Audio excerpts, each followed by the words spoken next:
This is WWE Hall of Famer Tito Santana, and you are watching When It Was Real with noted wrestling historian, author, actor, and wrestling manager Nikita Breznikov, and pro wrestling author and podcaster Benny Scala. Found only on the Playa Entertainment Network.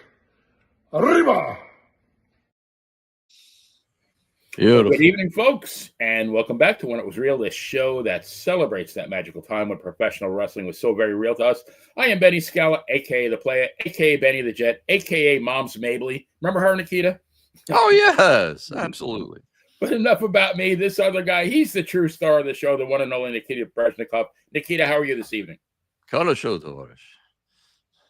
I believe Mom's Mabley was the oldest woman to ever chart on Billboard. Do you remember what song it was? It's a tricky one. No. It was Abraham, Martin, and John, believe it or not. I think it was in 1969. She sang that? Can you I had I thought there's no way, and I listened. It was her, but yeah, it hit like number 37. It wasn't like a big hit, but yeah. I thought it was a guy. Well, it was Dion from Dion and the Belmonts was the hit with it, but she did a cover of it, and it did chart. Wow. I don't know if she's still the oldest woman ever to chart, but like she was, I don't know, 78. She looked like she was about 500. Before there were music videos, somebody did a cartoon to that song. And it was pretty neat. Really? They did a good job. Yeah. Yeah. No, very, very good song. So let's pay the bills, and then we can do our show. Hang on one second. Wrestling fans, whether you're in the ring or just stuck in traffic, life can hit harder than a steel chair on a Saturday night. And when it does, you need someone in your corner who knows how to fight back. Enter the Burbrower Law Firm, laying down legal smackdown since 1973. That's right, over 50 years of grappling with the toughest cases and never tapping out. You don't last that long in the legal game unless you've got the skill, the grit, and the heart of a champion. Walk into Adam Burbrower's office, and you'll feel like you're stepping into a Hall of Fame locker room. Posters of Ernie the Cat Ladd and Johnny Rods on the walls, and tattoos of superstar Billy Graham and Bret the Hitman Hart on his body. Just like Bret was the excellence of execution, Adam Burbrower is the excellence of elocution. Precise, persuasive, and powerful, whether he's in court or cutting a promo in front of the judge. If you've ever been in an accident and need a real legal heavyweight, call Adam Burbrower. He's the best there is, the best there was, and the best there ever will be. Hit up burbrowerlaw.com and follow Adam on Facebook. And when you call, make sure you tell him that Nikita and the Playa sent you. The Burbrower Law Firm. Legal justice with main event style. All righty. So, Nikita, our listeners seem to like that last show. We did that card at the Philly Spectrum. So we're going to do a Steely Dan backtrack, do it again, and cover the November 23rd, 1981 card from the Garden, which is an epic card. Yes. Beautiful. Right, I do have a toast. Okay. And my toast is to you, my friend, because yesterday, right, was your 30th anniversary into professional wrestling. I cannot believe it, but yes, yesterday was 30 years. That was the first night I wore, believe it or not, I wore that as a detective, that trench coat. Nikolai said, "Oh, just get some bullshit hat, put red on it." And that was the first gimmick. And then it developed through the years. But oh, yes, Duke, the dumpster Drosy. And then we drove like crazy up to Fairless Hills, Pennsylvania. I don't even know if I could find it again. And I'm looking across the ring at Jim Neidhart, and I'm thinking, we talked before, and I was like, he looks like he's going to kill me. Because Nikolai, good say heat on him. I'm like, I think he's going to tear my head off. So it was good. Wow. I mean, wow, just too crazy. But my friend, happy 30 years. 30 more. And I'm not done yet. That's it. No, absolutely. We're just getting started. You talk about luck. That was me. Like Lou Gehrig, the luckiest bastard on the face of the earth. Well, who said don't worry, God makes up for it. He gives me crazy women in my life to keep me honest. Well, you get the good and the bad, Yes. But yeah, I mean, we're just getting started. And this is an excellent card. Unlike the Philly Spectrum card, which thank God was like right tailor made so I could watch the whole thing, I could not find. I found like little bits and pieces of this card on YouTube. It's tough. Now, again, back to the tape trading days, and I started in 1983, people. And you like the Wrestling Review. I would find there would be like an ad, like 3 lines. You could barely read it. Today, I'd need 3 pairs of glasses, like Fred Sanford. And, there it was. There was a guy in Pennsylvania selling them. And then other people started to do the same. And sometimes the quality was good. Sometimes it was really like tough to see, but you had it. Things I had never seen before. Now, this was also shown on 24/7. Boy, I loved when they ran that channel, WWE. That was great. But then everything went to this computer. But the problem is, if you have everything on the computer and something goes down, the server, or some other, whatever, you can't watch it. I can go pop in my disc. I can watch whatever I want when I want. Right. So I'm old school, but I love it. Oh, yeah. But yeah, this is a very historic card. And it's right around the same time of the year. It was the Monday night before Thanksgiving that year. But there is a little history with it. The month before, on October the 19th, Backlund wrestled Valentine. Now, they had already started a history that goes back to 1979.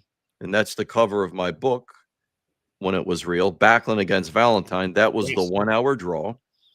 So then the next month, they come back and another great match on March the 26th. But the stupidest finish. I mean, I hate this disrespect Backlund and Valentine. I mean, Backlund reversed the figure 4 in that match. First time it had happened, and the whole place just went absolutely crazy. But then for the finish, Valentine covers Backlund, and at the count of 2, Backlund reaches up and taps Valentine on the shoulder, and he gets up like he won. And then Backlund rolls him up. I'm like, that's so fucking dumb. But okay. I guess it worked because then Valentine just, he stayed on. Then he went on to battle with the Chief from that point. But in this go around, when he returned in 81, he mentioned that somewhat. But see, the buzz, at this point in time, we were starting to get more sheets. We were starting to get more conversations. The words were starting to get out there more, what was going to happen.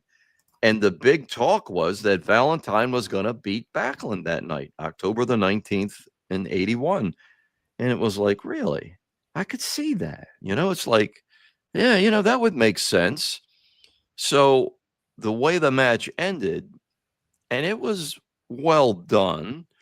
He lifts up Valentine in a fireman's carry and starts an airplane spin. John Stanley was the referee. He took a good kick in the head as Valentine was being spun. He went down pretty hard for an old timer. And of course, Backlund covered. They're both wearing black trunks. Well done. So then at the count of 3, Stanley gets up. He's rubbing his head, and Valentine acts like he won. And Stanley raises his hand, and it's like, wait a minute. And the good thing of it was, with True Fiction, one of the state athletic commissioners came into the ring.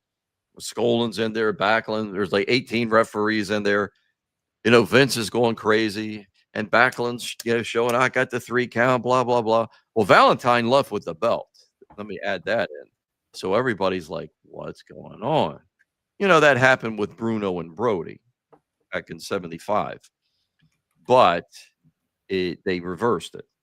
So it was like right there at the time, the judges at ringside said, no. He had his feet on the ropes. This is not going to stay. Forget it. Even though they raised his hand, New York had the different rule.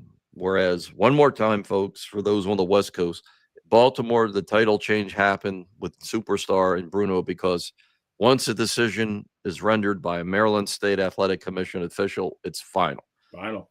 Why they did that. So With this night, Backlund is pissed, so they said what's going to happen is the title will be held up, but only in New York State. And it's like, that's dumb. If you had done it throughout the federation, I think it would have had more substance. But there we are again. We were getting information, but it wasn't an open flow like the internet yet. So really, it didn't affect Pennsylvania. It didn't affect Maryland, Boston, because Backlund was defending the belt in those cities prior to the return match. And it's like, okay, I mean, what are you going to do? That's what they want to have. That's what they're going to have. So they set up for the Texas Death Match on November 23rd. But there was a second one because the same night, October 19th, Pedro, he got a return match with Muraco, as Muraco had stolen the belt from him earlier that year on June the 20th, hitting with the brass knuckles at the Spectrum. And then they had a rematch at the Garden, technical rematch from this, because they never met again at the Spectrum until later, like December the 12th. So at the Garden, and this was a weird situation. Pedro actually got his hands on the Wizard. He grabbed him, but he didn't hit him. So Muraco attacked, blah, blah, blah. It ended, no big decision. But this night, October the 19th, Pedro, and again, I'm going to say he may be the number one seller of all time. He and Tito are very close.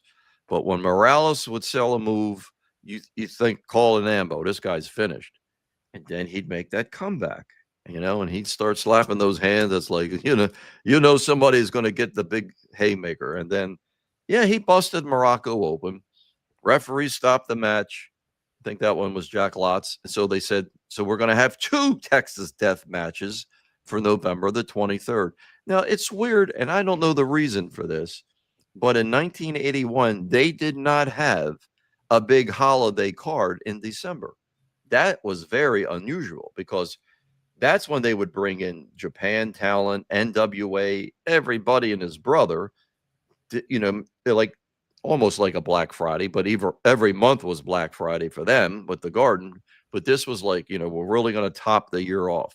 And they would plan a big bash afterwards, dinner and all that. But just, I don't know if the dates didn't work out, because the next match would be January the 18th of 82. And that would be Adonis, because he and Jesse had and that was kind of strange too, because he and Jesse really hadn't been in the federation that long, but here's Adrian getting the title match in January, and it was great. So, and to give you a quick recap too, Mosca had his revenge match with Pat Patterson. Actually, it was Patterson's revenge, and Pat got the pin, even though Mosca beat the snot out of him. He was just too big. But it was that double full Nelson, kick off the buckle, both are pinned. Pat raises the shoulder, and then Mosca's on the bottom. 1, 2, 3. So, okay. The promos leading up to this November the 21st card. Backlund, of course, he was pouring his heart and soul out, how he was going to get the belt back. But Valentine said, "You deserve it, Backlund, because you stole this belt from me. You kept it from me. I was run out of this area because of the figure 4. Well, now I'm back, and now I'm going to take this belt." So here we are. They filled the building, Benny. You couldn't get another soul in there. Everybody and his brother. I mean, even the Felt Forum was opened up, and I think it may have sold out. But yet, it was on the MSG network. When you were in New York, did you ever see any of that? I didn't see this one, but I did see MSG cards, yes. Now, was that part of a cable package? Yes. Okay, so you didn't have to pay extra like today. No, I believe it was part of HBO. Yes, exactly. Because the first card on June the 30th of 73, it was absolutely mentioned HBO. And, Vince said, well, we're going to do more things. Keep tuned to the HBO network, blah, blah, blah. So, boy, some of them that are out there, boy, I wish we could get our hands on it. So here we go. Let's get ready to begin the action. So for the opener, it was Baron Mikel Cicluna against our buddy Tony Garea. Now look at that as an opener. So that's going to tell you what kind of show you've got, right? Let me. I might have him. Okay, there we go. There you go. The young Tony and probably the mid-age Baron at that point. I think Baron was 52 in 81 because he was born in 29. If my you could tell a little bit later when he starts to get the gray sideburns, and it looked good. It actually did. And he started wearing the singlet too, right? Yes. Yeah, that was around 83 when he started with the singlet because his arms didn't have the same definition. No. I wouldn't want to mess with him, but you could definitely see that Baron was on the downslide. But not this night. This night he was solid, and he and Tony, they poured it out. Baron, used the gimmick once in a while, held Tony. People call it a rest hold. He had the nerve hold clamped on. So for the finish, of course, back and forth off the ropes, and Tony threw Baron, but when he came off the first time, he caught him in the chest hard. Tony, you could see it; it was red. He nailed him pretty good. So then the next time, coming off the ropes, Tony takes a swing at Baron. Baron ducks. Tony does a sunset flip, gets the pin. 11 minutes, 39 seconds. Tony Garea takes the opener. Nice way to start off the show. Oh, yeah. Now, Cicluna was, according to WrestlingData.com, he wrestled 232 times in 1981. At 52 years old, he wrestled 232 times. Well, and you know what? Most likely, he was, of course, on the undercard, but probably a lot of openers. But so what? Yeah. He was happy. He was making all the towns, though. He was getting paid. Yeah, he had his time as main event, being on top, things like that. It's like now he's happy. The old man, Vince Sr., Phil Zacco, they all knew you could rely on him. He'll be there. It works for you, works for me. Why not? Let's do it. And he could still get the heat from the crowd. My God, did he ever? There was a guy in Baltimore named Bud. I mentioned this before. He's the guy that would get in line at noon to get tickets for the next month, the night of the current show. No idea what's going to be on it. You really don't even know the date till you get up to the window. And then Bud would buy the tickets. It didn't open until 6 p.m. the night of the current show. So it's like you had a long day. But he was cool. If you gave him money, he'd get you he's got his seat. And then whatever the next best one, he would do that. Nice. But Cicluna would always pick him out. He wore glasses, kind of thick. So Cicluna will look over, he'd find him, and then he'd make the glass. Bud would burst a blood vessel, be screaming and hollering. And if anybody ever watched the USA Network matches from the Capitol Center, you would see Bud on there. There was a kid that wore the Mr. X mask, real skinny.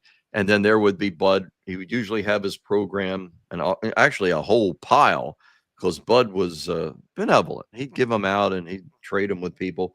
So, but yeah, he would pick out. Cicluna would look around and he'd say, there he is. And he'd give him the glasses and the guy would go nuts. And we loved it. It was like what do they call it? A rite of passage. You just loved it. You lived for that. And if you threw him in a 6-man on television, you knew it was going to be great. So it's like, wow. This guy's at a sweet spot in his career. He's not going to have to blade. He doesn't have to take any big bumps. No. All he's going to do is be Baron. I was disappointed when he stopped wearing the cape. He wasn't wearing it this night. I think he stopped that around 79. And then it was just like, here's Baron Cicluna. He had the boots with the Iron Cross, but no cape. And I think we talked about it once before. His son got that red velvet cape with the Iron Cross. I believe so, yes. Oh man, I hope it's well cared for. That's just what I can find out. I can ask him. Really nice guy, Mike Cicluna. Oh well, maybe we should have him on one night. We had Dan and I. It was his first ever podcast. I haven't seen him on any others. I'm sure he'd come back. Please, great stories. Whoa, I can only imagine. That would great be wonderful. Stories about his dad. It's so ironic. Baron's in the Hall of Fame, deservedly so, and Tony's not, and undeservedly so, in my opinion. Yeah, and Tony was tight with Vince. It was like, I think Tony just didn't care. We've never talked about it, but my impression was well, whatever. He's in enough of the other ones. He Right. certainly got his recognition, but I'd he still like never to had. see it. It wouldn't. I mean, what would Yeah, it be? He deserves it. absolutely. I mean, Rookie of the Year, 5 tag team champion. And it's Yeah. like, it was funny too, because in '82, for the big November 22nd card, he teamed with Rocky. It was against Saito and a guy named Chusho from Japan. And after they won, he was going like this, indicating 6. Like they said, oh, even Vince said, look at that. Or Monsoon was doing the color the first time that night with Vince. He said, Tony's showing, he's going to, maybe he's found a new partner in Rocky Johnson. And they knew each other well from California. They worked a lot together. But of course, everybody was going in different directions. Then they started Rocky with Snuka doing a lot of angles there, and then he took off against Muraco, and so that was that. So match number 2, Mr. Saito against SD Jones, and I'm going to tell you, it was a damn good match. And of course, we know SD Jones, another one that fell into, I would say, a sweet spot in his career, but he had the potential, and I don't think he got the push he could have received, because he was huge in the Carolinas. In fact, when he left here, I think it was 75, and he went to the Carolinas, he dropped a lot of weight, because when SD was interviewed doing a Prism Spectrum intermission interview, he said, well, there's a lot of lighter guys down there, so I had to drop like 15 or 20 pounds to keep up with them. But then when he came back home in 77, he bulked up again. And Tony Atlas has said this. He said, I think he's stronger than I am. I think he's the strongest guy I've ever seen. Really? That's interesting. Yeah. He said, if you watch him on the bench, you watch him with the free weights, he said, nobody's going to compare with SD. And the Chief loved him, and the Chief got Vince's ear and said, you should make SD and Tony Atlas tag team champions. Now, this goes back to 81, when Fuji and Saito were champions. And 81, November of 81, right around this time. Yeah, okay. Just before, a little after this match. They had won it the month before, right? Well, no, actually, it was November. Okay. And they had a match with Fuji and Saito, and it was the typical, Tony was busted open. They won a fall, then Tony's busted open, and he goes to the dressing room, and SD comes back. He's going to fight him, and then Tony comes back with the head wrapped up, and they give the DQ. But it was a damn good match, and I really believe they could have, and Chief reiterated in 83, because Chief was fading out and becoming more of an agent, and he really had Vince's ear. But Pat Patterson won out. I think he pushed more for Rocky Johnson and Tony Atlas. It was good. I mean, it was a great team. I personally would like to have seen SD for all he gave, because Rocky Johnson he got plenty of single matches against Muraco. Yeah. And, things, other people. I mean, he stood on his own. He Slaughter in Baltimore, they had a 3-month run ending in a cage match. In fact, it was the 19th of 1983, and it was a hell of a cage match. Wow, it was, and I was first row for that one, Benny. I mean, I got some blood on me. They were both cut to shreds. It was beautiful. So, Rocky, he was a good choice, but I think I'd rather have seen SD. But in this match, Vince even said it, don't be fooled. Saito is a powerful man, besides his mastery of the martial arts. Also judo, which I believe he won a silver medal for in the Olympics. I believe that was 68 that he won the silver medal. Same year Sheik won his. And it's like, you know what? I always called him Mr. Constipation. You never seen Saito smile unless somebody was like bleeding or they were torturing. Right. And it's like, oh yeah. You saw, if that guy was coming for me, I'd be hitting the road. See ya. I'm out of here. So this one went back and forth. SD actually broke out of a Boston Crab.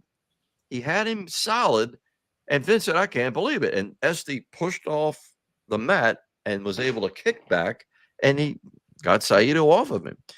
So what happened was SD was in control. He whipped Saito into the corner. SD charges. It wasn't the typical you move and SD eats the corner. Saito nailed him with a mule kick.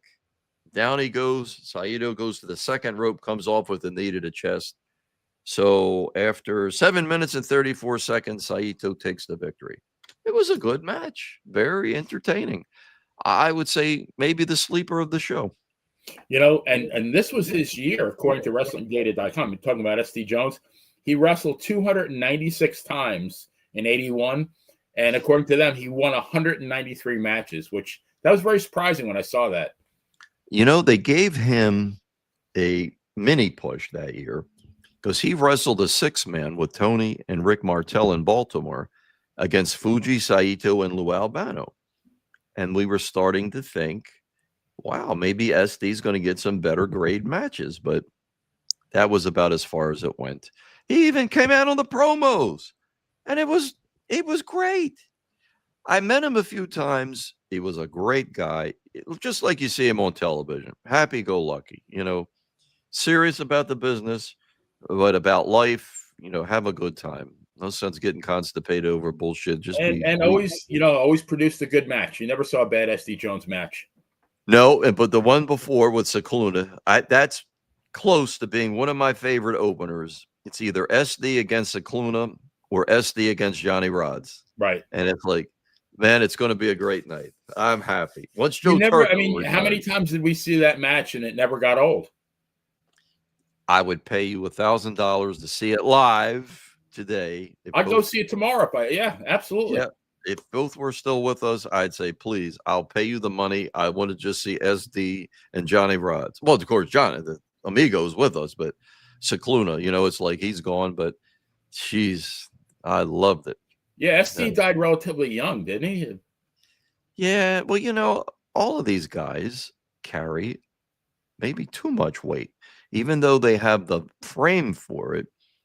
The ticker, it's just it wears on you. That's what took Nikolai early in his life, and even though he was 70, still I think when he went to a different lifestyle with his East Ayurvedic Indian medicine, his body needed more protein, in my opinion. But I'm not a doctor, so you know he was still all those years carrying 345. It's like, if you think it's not easy, take a backpack. I'm not suggesting this, but if you were to do this, you'd put bricks in it and walk around. It's like, that's what somebody like that carries. And after a while, you get tired. Yeah. And especially, you know, you're in there. And Nikolai could go an hour, which he proved many times with Bruno. And he had the stamina. So it's tough. So the first two matches got everybody, you know, off to the, you know, we're all excited. The third match is a tag match. Speaking of Amigo, Johnny Rods and Jose Estrada against Dominic DeNucci and a young Kurt Hennig. And I could only find pictures of, I couldn't find pictures of the pairings. So I just have Rods and Dominic here. Well, that'll work. Now, that was Kurt Hennig's first year, 1981. And he was skinny. Chief used to call him Dennis the Menace. He said he was bad boy and he looked like him. And he was pretty skinny, but, you know, he was going to develop himself because he was young. But you could just, Vince used to say it, he's a future superstar. And it's true. You could just tell, and Larry the Axe as his father, without a doubt. Good genetics. And with this match, Rods and Hennig started it off. And Vince said, it was kind of crazy. He says, Johnny Rods has on a very colorful pair of tights. It was his basic yellow tights with the stripes. It's like, Vince, I've seen them 100 times. The hell you talking about? They're like a part of Johnny, you know, it's like left hand and right hand. It just goes with him. But it's like, yeah, okay, whatever, Vince. Colorful pair of tights, yeah. So they definitely were dominating Kurt Hennig. It was getting a lot of double teaming. So it was funny because Kurt had Johnny on the mat and he went for an elbow. I'm reminiscent of his father and he missed. And man, you could just tell his whole body shook from that. He just, he was still learning, so he was green. He wasn't sure how to take the crazy bumps yet. And I mean, he came off the mat, he was level, and boy, when he hit hard, that'll definitely pop your elbow or your shoulder.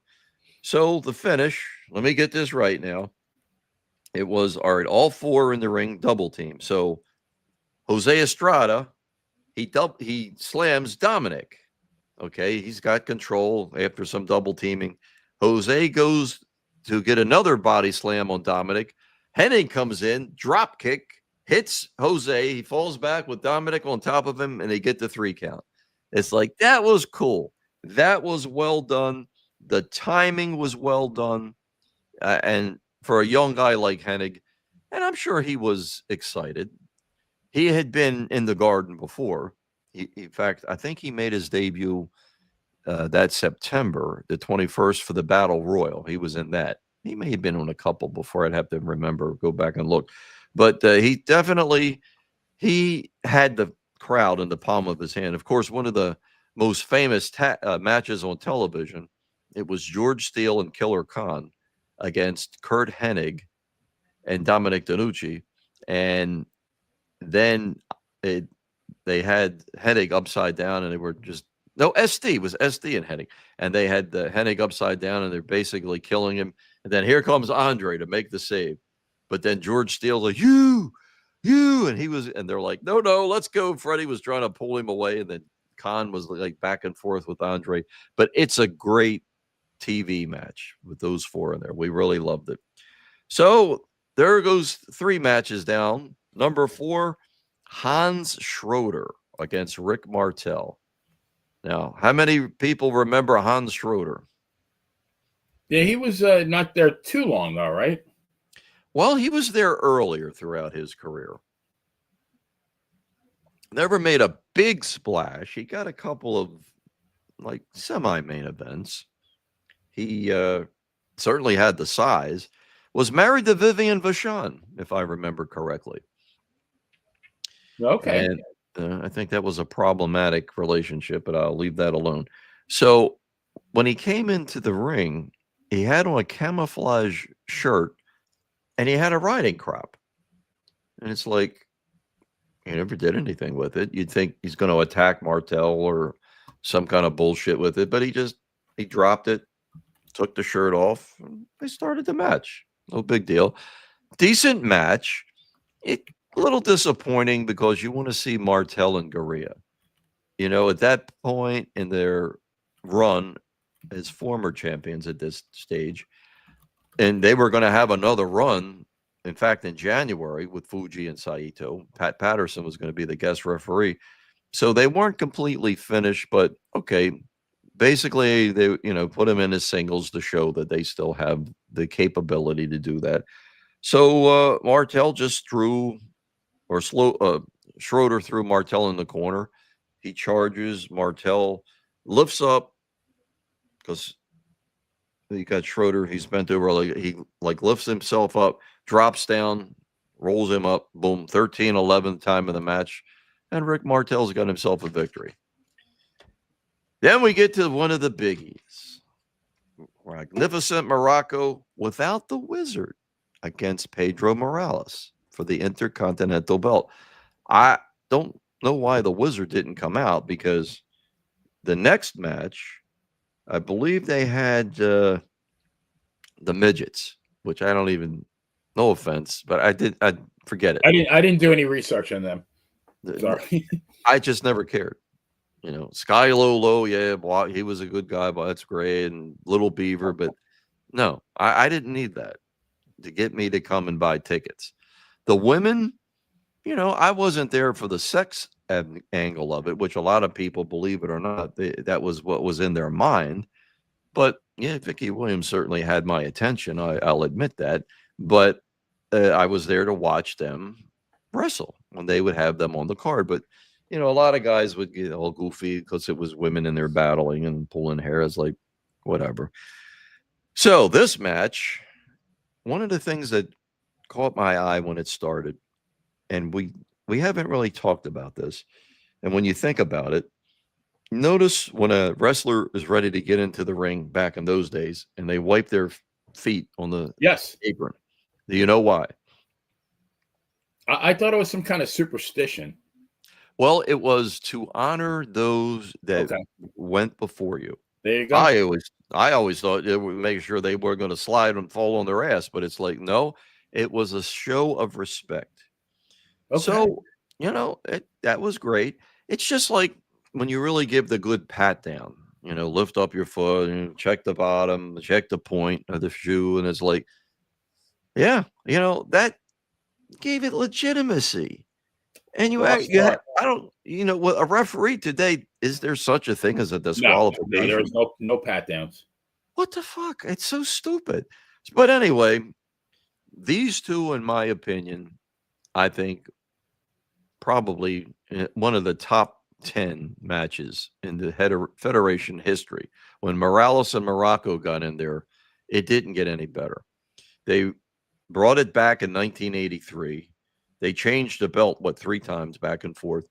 But this night, Muraco was going to be gone by the end of December. It was going to go back to Hawaii for a while. In fact, Backlund had a match with him in Hawaii, in Honolulu, at the end of December.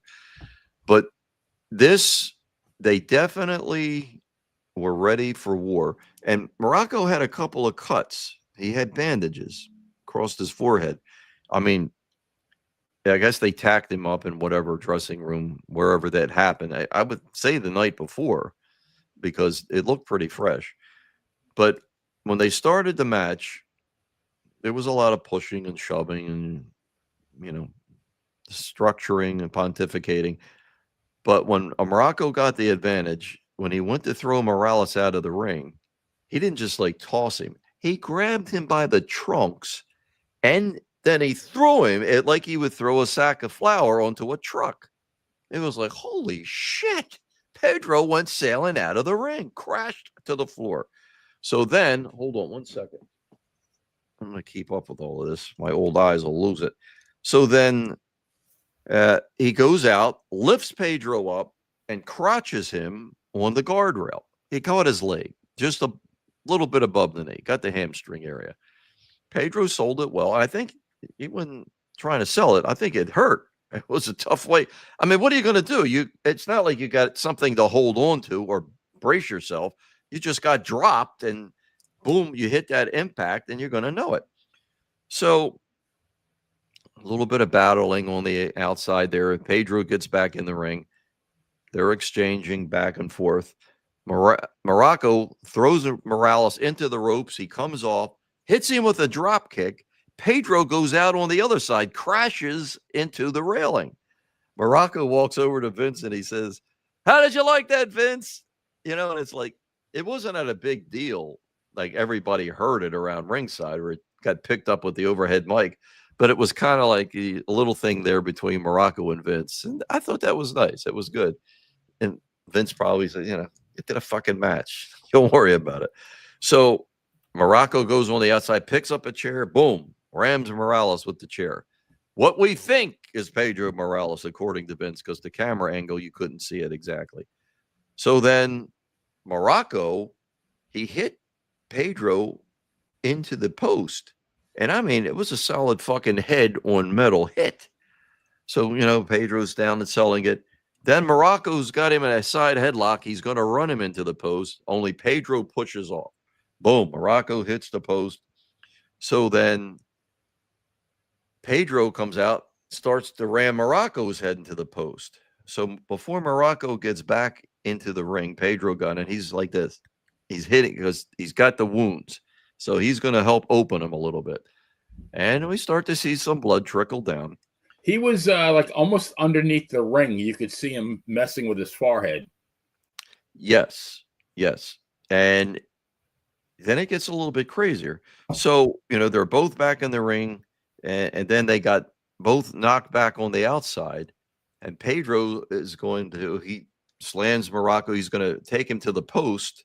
But this time, he actually rips the bandages. And it's like, it's almost like when you put one on, it was taking that long for Pedro, I guess, to get to the end to peel it. It's like, come on, Pedro, get with it. And then he ran Muraco, and again, head to the post.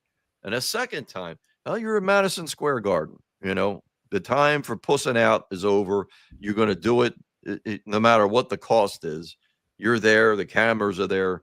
This is the big show, Daddy. And that's all there is. So they go back and forth or get back in the ring. Muraco starts to take over. And then he drops Morales and he goes into his trunks for the brass knuckles. And you can see the people screaming in the first couple of rows to the referee. And he's got it. He sends Morales into the ropes when he comes off. Actually, he swings and misses. And then on the return, Pedro catches him. And that's when he drops it. And people are still screaming and pointing. But then Pedro, he almost lost him. It goes up in the air like that. He catches it, puts it on, and then bang, nails Muraco. Down he goes. Ring the bell. And we got a new Intercontinental champion. Howard Finkel actually brought the belt into the ring. That was weird, but Vince sold it so, but the place just went absolutely apeshit. They were so happy and excited that Pedro got the belt. And then on the replay, the time of the match was 13:36. On the replay, Vince sells it because he says, describes he picked up the brass knuckles and then bang, he was knocked out. He was completely knocked out. And it looks like it. You could see he caught him on the jaw. Man, when it was real, you couldn't beat it, Daddy. But, it's so funny, though. This is what, almost 10 years after Pedro won the title, and they still loved him. I think he was stronger as an Intercontinental champion. I don't know why. It's just the take I have on it. I loved him as a heavyweight champion. Never any problem. We didn't get into the thing about Bruno as much. Yeah, we missed him. But it was just like, okay, well, Pedro's the champion now. He beat Stasiak. And by the way, I haven't discussed this with Benny. But here, for you guys that are tuning in, I'm thinking next week, and you guys can give the feedback on it, I'm going to call it the fall of 73. Everything that started to take place right around mid-November all the way up to when Bruno takes the belt. I mean, we had 3 title changes. And it's a lot of activity that went on in that 1973. And it's still fall. It doesn't become winter until December 23rd, right? 23rd, not 22nd. One of those 2 days. So that ought to be a good show, too. We're trying. We're thinking for everybody out there, trying to keep you happy. So everybody, I'm surprised that they put that one on before Backlund and Valentine. And then I believe the midgets came after that. And it was like, okay, give everybody a chance to kind of settle. And next up is Valentine and Backlund. So the Wizard is with Valentine. So he was there. Maybe he got there late. New York traffic. Anybody that ever lived there, God help you. It was never easy. So Wizard, he comes out with Valentine. Now, nobody had the belt. One of the officials was bringing it into the ring, and Valentine took off his robe, puts the belt on, and he's parading around. Of course, the flash bulbs are going crazy. George and all the guys are just taking pictures galore. Well, it was perfect. Here comes Backlund. He's got on the green jacket, hits him from behind. Boom! And it was just like Backlund gives him a look like, up your ass. And then Valentine rolls out, and the match starts. Texas death match, okay? The thing that used to piss me off sometimes with the Federation, with their Texas death matches, we had everything. We had countouts. We had all kinds of shit. It wasn't always to a positive finish. Even in Madison Square Garden, there were some edgy situations, but not this night. So, they get in the ring, and Backlund started first to work on Valentine's leg. And it was left leg, and it was like, wow. Even Vince said, this is what we expect from Greg Valentine. And Backlund was good with the figure 4 from the last time in 79 when Valentine was there. And again, like I said, he had reversed it, but he got to know it. Different arenas he was using it on Valentine. It didn't become part of his repertoire, so to speak. It just for that situation, it worked. So he got the figure 4 on Valentine, and then Valentine got out. They're going back and forth. He's starting to work on Backlund's leg because at one point, Backlund picks up Valentine after Valentine was working on Backlund's leg, and he falls because he doesn't have the weight to support it from his leg being worked on. Valentine gets the cover, but Backlund kicks out. So it was a match you would only expect between these two. I mean, these are got to be two of the all-time great wrestlers. They weren't brawlers. They could do it. Both could brawl, but these two, like, they went an hour and 79, no sweat, no problem. I talked to Greg Valentine on Heartbeat Radio one time years ago. Bob Johnson, Bret Hart's brother, Stu, and that's Bruce Hart. It was a great show they used to do out of Calgary, and I was on. Valentine was on. I said, Greg, was it because it was a big snowstorm that night that they had you go an hour? He's like, no, it wasn't because they canceled 3 matches because of the weather, people not being able to make it. He said, this was intended the whole way. He said, actually, I come up from the Carolinas in the NWA, and I'm thinking, oh, good, I'm going to hit New York, no more Broadways. What do they want me to do first time in the Garden? Do a Broadway with Backlund. It's like, yeah, I can do it. It's like, it ain't the easiest thing in the world, but they pulled it off. And then this night, there they are again. Scientific wrestling. If you were a wrestling coach and you wanted to show young kids or even high school or collegiate, watch these two. Of course, you can't. Some of the rules that they use are completely different than the catch as catch can style, but it's like you're going to learn a lot. Just watch these two tonight. And it was a great match, without a doubt. The ending, it was better than 79, I must say. Valentine takes a wild swing at Backlund. Backlund ducks, gets behind, does a reverse suplex, and he pushes off with the pin. Now, this takes incredible strength to hold anybody. Greg Valentine was about 240, 245, and Backlund holds him for the 3 count. They got a legitimate 3 count. At 15:36 was the time, and it's like, okay, that was a good finish. Even though some people, I don't know where they get this mindset that kills you. You're finished and you have to pack your bags and go crawl under a rock because you got pinned. It's like, it happens in football. It happens in baseball. You don't win every time. It's not that big a deal. But here in the East Coast, the Worldwide Wrestling Federation, it's just the way they kind of did things. It just didn't make sense sometimes. But Valentine went on to feud and challenge Pedro Morales. In fact, the January 18th show, because television, December, the taping, he would, that's when he slammed Pedro on the concrete floor on television when they were having their match. And then Pedro hurt his back. He was out for a while. And they sold that for a while. But starting January the 18th, then, it was Valentine against Morales for the Intercontinental belt. And those were great matches as well. Again, 2 people that could sell like crazy. And Valentine, he is still solid till this day. I don't know. What's his age, Benny? Do you know?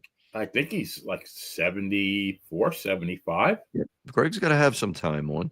And I don't think he works anymore. I mean, he'll make appearances, of course, but up until he hung up the trunks, though, he could go out there and give it to you and show you.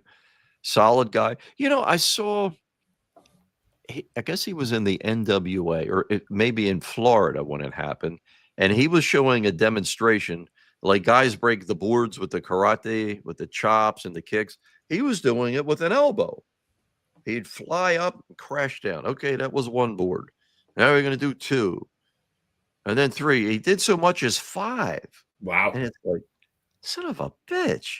And I mean, he's going up and he's level up in the air, or he's vertical, and then he comes down with the elbow and he breaks the fucking boards.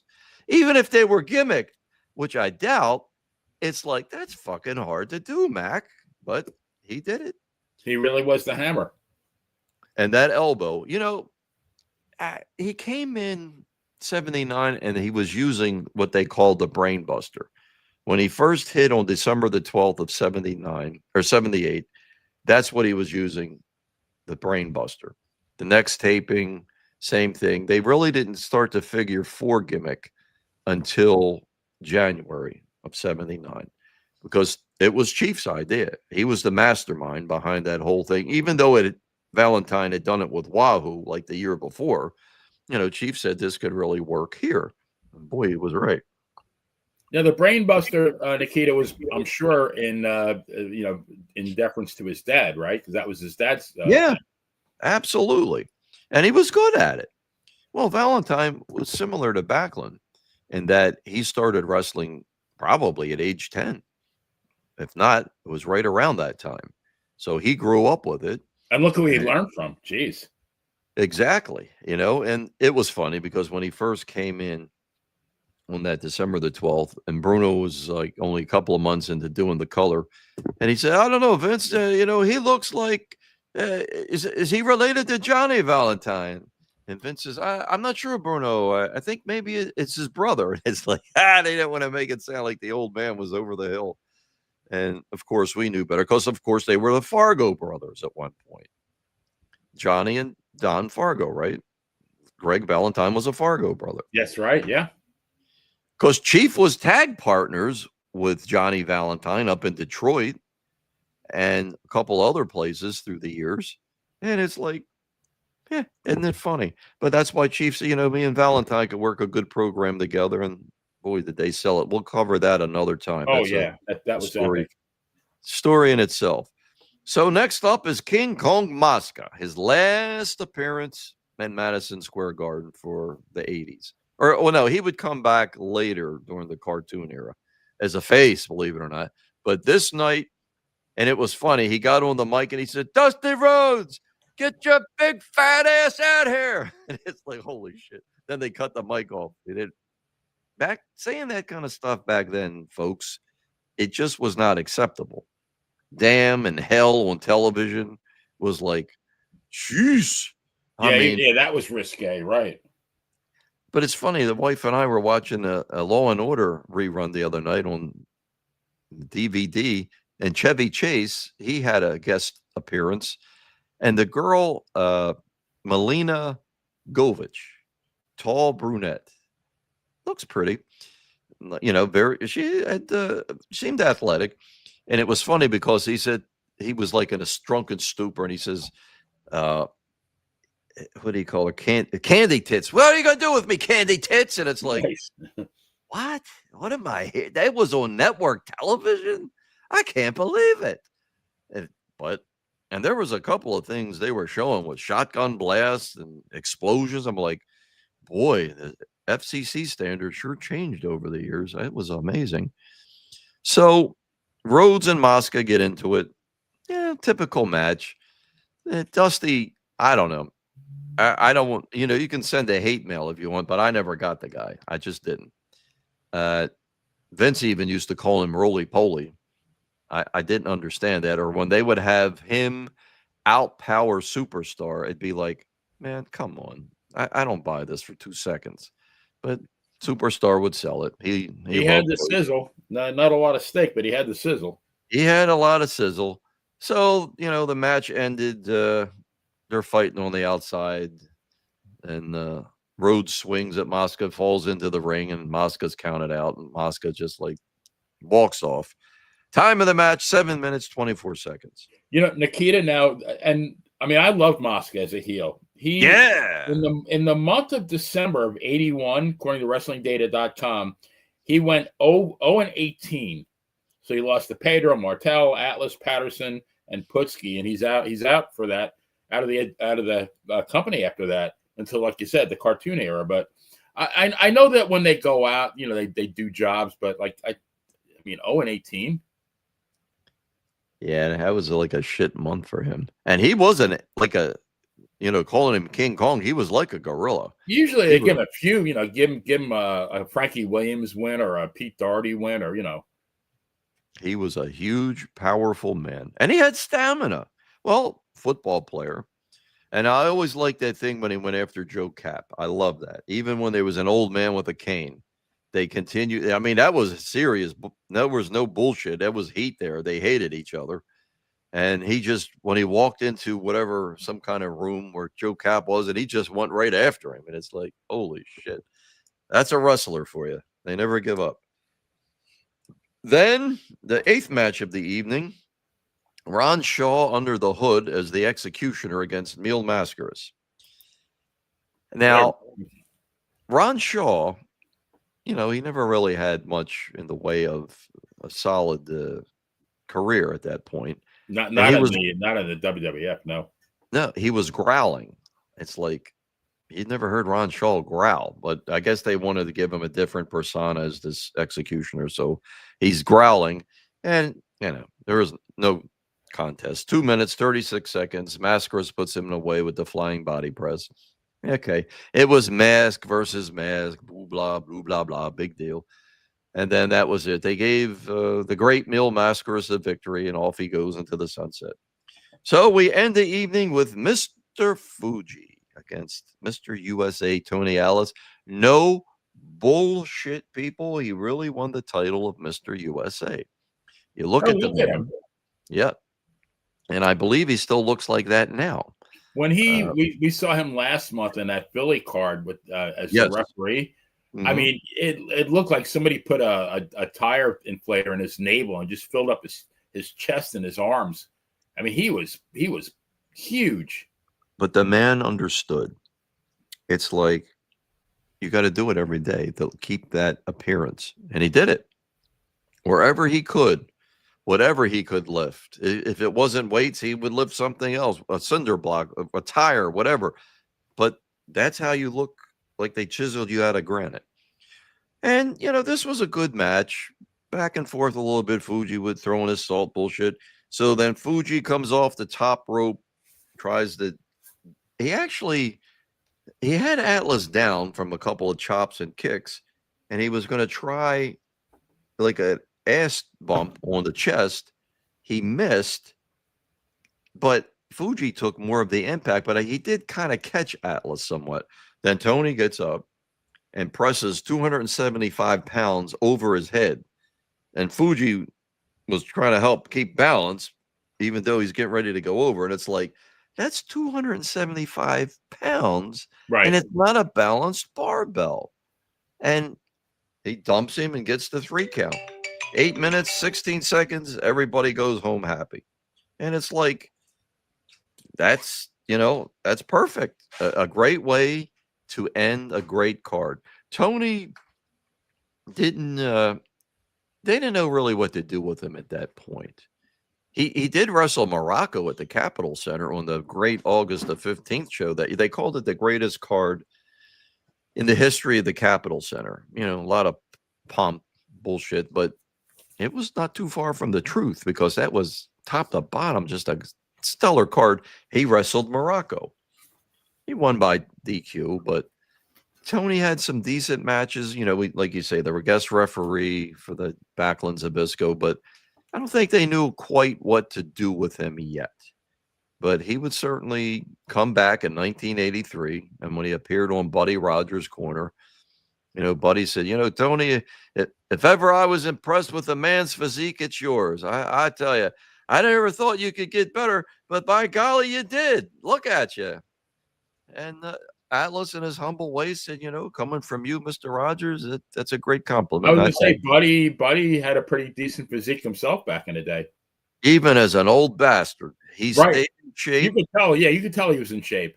I would not fight that man, even in his 80s. Right. If he lived that long, I'm not sure. But Buddy Rogers could break your neck and break your wrist and break your leg, no trouble. He was top notch. I know there's a lot of bad feelings about things with him and Bruno over the years, but the bottom line was the man knew his business and he was deadly. And he was a great performer and a great showman. He was, and I loved Rogers Corner. Maybe we do a show one night with some of them because I love the one with Jimmy Snuka when, Jimmy, you have no money. well, That's an epic moment. see, Benny, there you go. And that led to the Thanksgiving card of 1982 when Rogers put the tights back on he said, the promo that they did for that was, and then now this was not the, everybody did their regular promo. And then Vince said, later on in the segment, we're going to have Buddy Rogers and Jimmy Snuka. Now, this was done before the show started that night because they were, if you know the Hamburg Fieldhouse, you knew the wooden chairs that were there. So it's just Vince, Buddy Rogers, and Snuka, and all the wooden chairs are around. Like when Bruno had his interview after Zbyszko, and then when Snuka had his after he was attacked. That's Hamburg. If you see the wooden chairs, that's the Hamburg Fieldhouse. Unless the old days, they had the Coca-Cola clock off in the corner, which my wife Victoria and I found out. I appeared there in 2004, and when I got in the ring, I had to grab the mic from them. They said, that doesn't work. That doesn't. I said, shut up. I don't care. I just want to touch the thing for nostalgia's sake. I know it doesn't. Give me the handheld, but I had to at least touch it. So, but we were told, because that was the volunteer fire department's home base. They said they had a fire and they were out on a call and the damn building's burning. The clock melted. It's like, oh my God, that was such a landmark. So, being there with Snuka and Rogers, and the way Vince conducted the interview, and Buddy said, well, I had to do a lot of soul searching, Mr. McMahon. I sat down with my family, and it's been a long time since I put the trunks on, but wrestling's like swimming. You never forget. And anybody from that Haddonfield, Cherry Hill area knows Buddy Rogers stays in shape. So I'm ready. Jimmy's ready. And they took on Stevens and Albano, and it wasn't a great match, but seeing Buddy Rogers in there made it a great match. Even Freddie made an appearance. That was before they had to pay the managers to come to the arenas, except for the Garden. You definitely would bring them in. Again, that's Black Friday. All the stops are pulled out. So that's it, folks. That was the show, November the 23rd, 1981. And it was a great one. Oh, my God. Can you imagine being there? Man. No, but I'm happy enough to watch it at home. Oh, yeah. Over and over and over. I mean, how great are these things that, this is now 44 years ago, and we can watch it and still be entertained by it. Never bored. And you can see it for free. Right. It's wild. So next week, we'll talk about it more, Benny and I, but if you have any ideas about the fall of 73, we'll be talking about Tanaka and Fuji losing to Dean Ho and Tony Garea. Stasiak beats Pedro. Bruno beats there's a lot to cover. Believe me, we'll be entertaining you for an hour on that. There'll never be a shortage of material. No, never. And it coincides with my first live show, November the 28th that year. And it was Pedro's last successful title defense. And there's a story to that.